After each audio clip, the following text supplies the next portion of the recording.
So, how long will it take to heal from the affair? How long will it take to get over it? How long will it take to feel like I'm back to myself again? These are great questions and some of the most frequently asked questions I get. And so I'd like to give you some rough estimates. But before I talk about that, I want to tell you that these are just estimates and not everybody follows this path exactly for a variety of reasons. And I'll talk about that at the end of the video. So let me give you the rough estimates and then we can dive into it. So for the first 2 weeks after D-Day, a D-Day is when you discover the affair, you're going to be most likely in acute shock. For some people, this lasts longer. For most of us, it's about 2 weeks that we just feel stunned and we are barely functional.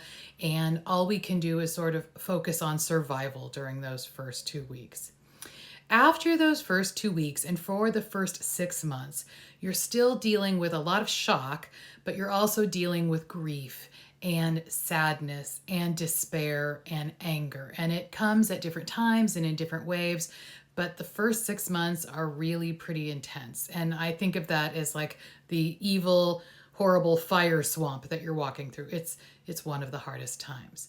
Now, we see, from 6 months to 1 year, people are starting to improve. And again, at various speeds.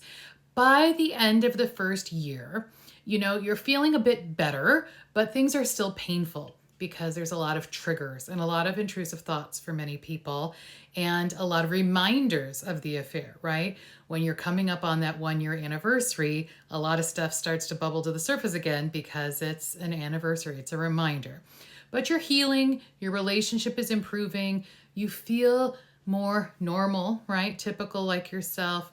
And your relationship is feeling a bit safer, but you wouldn't probably call yourself healed at that point.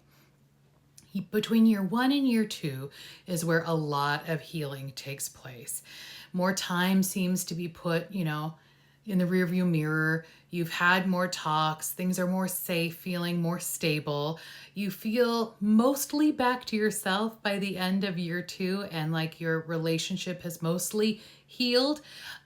But there's still honestly a hole in your heart and that hole never really goes away. A lot of people will say, well, then why do you want to continue?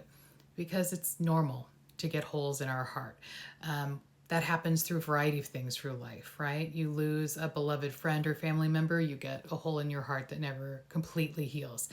But it only really hurts vividly when you touch on it. So you can feel mostly back to yourself.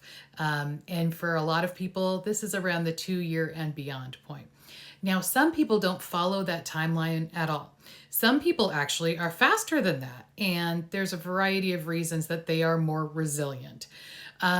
For the most part, when people are not following that timeline, it's because they have been really traumatized, right?